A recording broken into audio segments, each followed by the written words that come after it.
اللہ الرحمن الرحیم۔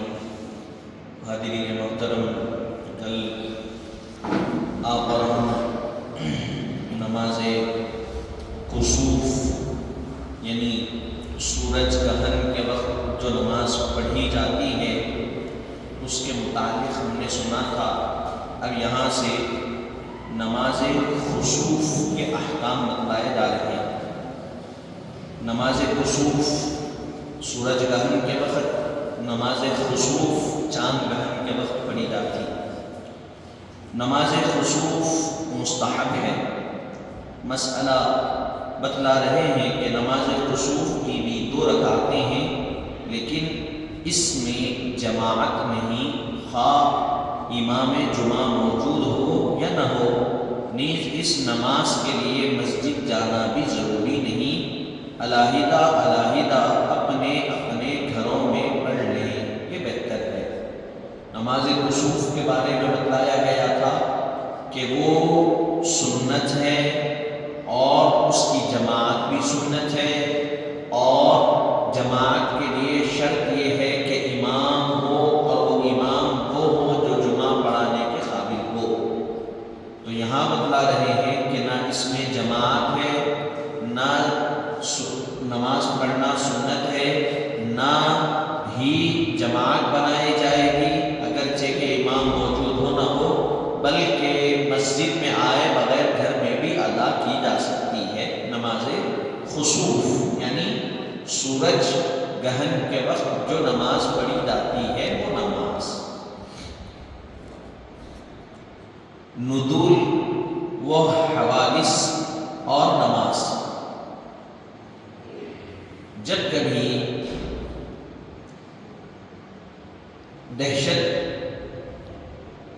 دہشتانہ امر پائے جائے یا کوئی مصیبت پیش آئے، مثلا تیز آندھی چلے یا زلزلہ آئے یا بجلی گرے یا بکثرت ستارے ٹوٹے یا لگاتار پانی برسے یا کثرت سے اولے پڑھے یا آسمان سرخ ہو جائے یا رات میں خوفناک روشنی ظاہر ہو یا دن میں سخت تاریکی چھا جائے یا کوئی عام مرض مثلا کوئی طاعون وغیرہ پھیل جائے یا دشمن کا خوف غالب ہو، تو 2 رکعت نماز پڑھنا مستحب ہے۔ یہ نماز کون سی ہے؟ یہ جو نمازیں ہم پڑھ رہے ہیں فرض نمازوں کے علاوہ بتلا رہے ہیں۔ ایسا وقت کہ دہشت پھیل گئی یا پھر ایسا وقت کہ کوئی مصیبت آ گئی، مثلا تیز آندھی چل رہی ہے یا تیز آندھی چل رہی ہے یا زلزلے آ رہے ہیں یا بجلی گر رہی ہے، تو ایسے وقت 2 رکعت نماز پڑھیں گے۔ یا کثرت سے ستارے ٹوٹ کر گر رہے ہیں، جو ستارے ہوتے ہیں وہ کثرت کے ساتھ ٹوٹ کر گر رہے ہیں، تو جبھی بھی 2 رکعت نماز پڑھیں گے جو کہ مستحب نماز ہے۔ اور کثرت سے پانی پڑ رہا، رکنے کا نام نہیں ہے، تو اس وقت بھی کثرت سے اولے گر رہے ہیں، برف کے جو اولے گرتے ہیں وہ اولے وغیرہ جو گرتے ہیں برف کے، وہ کثرت سے گر رہے ہیں، تو اس پر بھی پڑھی جائے گی۔ یا آسمان سرخ ہو گیا، لال ہو گیا آسمان، اور رات میں خوفناک تاریکی آ گئی، خوفناک روشنی ظاہر ہو گئی۔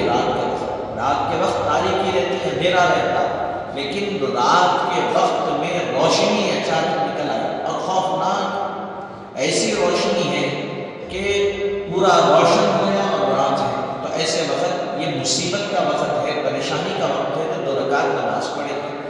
اسی طرح دن ہے، لیکن دن میں اتنی تاریکی آ گئی کہ جیسے رات میں اندھیرا ہوتا ہے ویسا ہو گیا، یا پھر کوئی عام مرض پھیل گیا، وبا پھیل گئی، بیماری پھیل گئی، طاعون پھیل گیا، تو اس وقت بھی 2 رکعت نماز پڑھیں گے۔ پھر اس کے بعد دشمن کا خوف ہو، تب بھی 2 رکعت نماز پڑھنا مستحب ہے۔ دوسرا مسئلہ یہ بتلا رہے ہیں، ان اوقات میں جو نماز پڑھی جائے اس میں جماعت نہ ہوگی، بلکہ ہر شخص علیحدہ علیحدہ اپنے گھر میں پڑھ لے گا۔ یہ جو ساری چیزیں بتائی گئی، ان اوقات میں جو نماز پڑھیں گے مسجد میں نکل کے آ کے جمع ہو کے جماعت بنا کے نہیں پڑھیں گے، علیحدہ علیحدہ گھروں میں تنہا تنہا نمازیں ادا کر لی جائے گی۔ پھر اس کے بعد تیسرا مسئلہ یہ بتلا رہے ہیں قنوت نازلہ۔ اسی طرح حادثہ عظیمہ کے وقت، یعنی جب کبھی بڑی مصیبت نازل ہو، فجر کی نماز میں قنوت پڑھی جائے۔ بعض علماء نے کل جہری نمازوں میں قنوت پڑھنے کو جائز قرار دیا ہے، لیکن فجر کی نماز میں اگر قنوت پڑھی جائے تو یہ بہتر وقت ہے۔ اوپر جو مسئلہ بتایا حادثات کے وقت، اس کی وضاحت میں ایک حدیث لکھ رہے ہیں کہ حدیث شریف میں ہے کہ رسول اللہ صلی اللہ علیہ وسلم کو جب کوئی مصیبت یا رنج ہوتا تو نماز میں مشغول ہو جاتے۔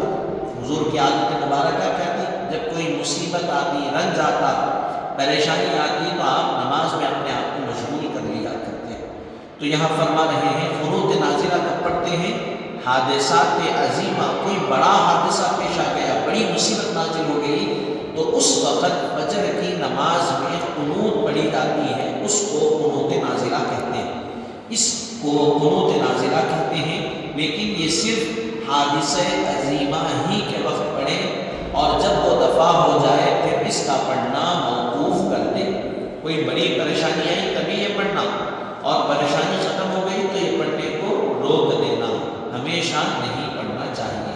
پھر اس کے بعد اب یہاں سے استسقاء کے مسائل بتا رہے ہیں۔ نماز استسقاء، استسقاء کی تعریف۔ پہلا مسئلہ یہ بتا رہے ہیں، استسقاء کہتے ہیں طلب باران کو، اور اصطلاح شرح میں خوشحالی کے وقت اللہ تعالیٰ کی طرف سے بطریق مخصوص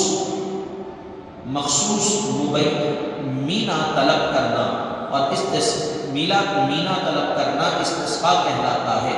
گویا استسقاء اور استغفار گناہوں سے معافی چاہنا یا درخواست و مغفرت ہے۔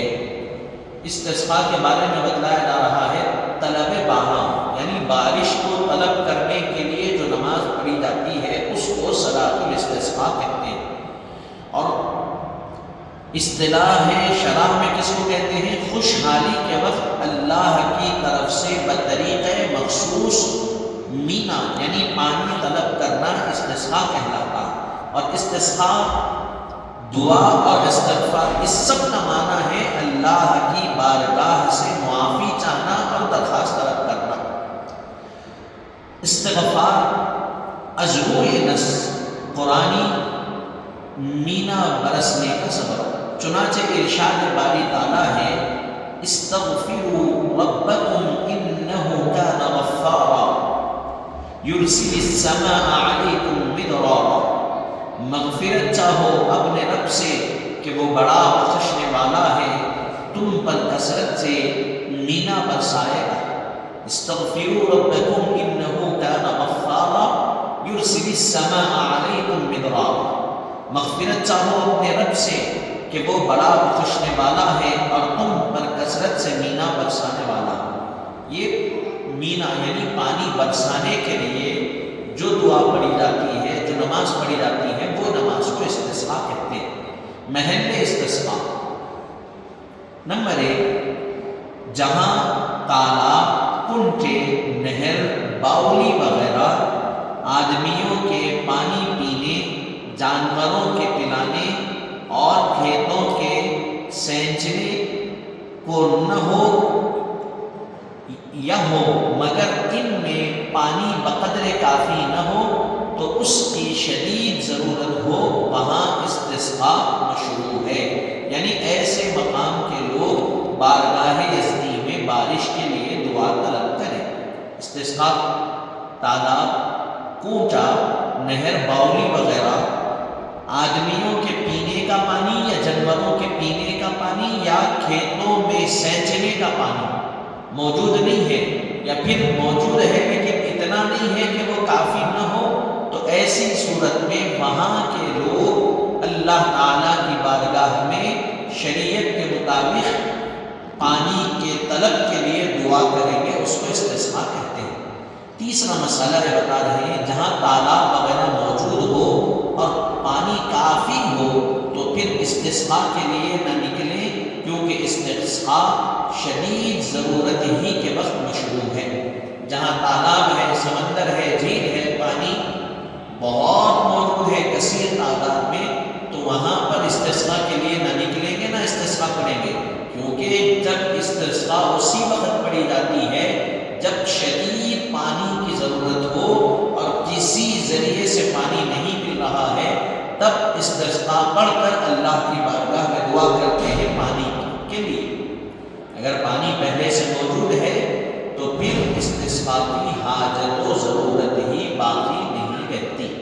تو یہاں یہ بتا رہا ہے۔ اب یہاں سے طریقہ استسقاء، نماز استسقاء کا طریقہ کیا ہے، استسقاء کس دن پڑھی جائے، کیسا پڑھی جائے، یہ ساری چیزیں یہاں سے بتلا رہے ہیں۔ انشاءاللہ تعالی ہم اس کو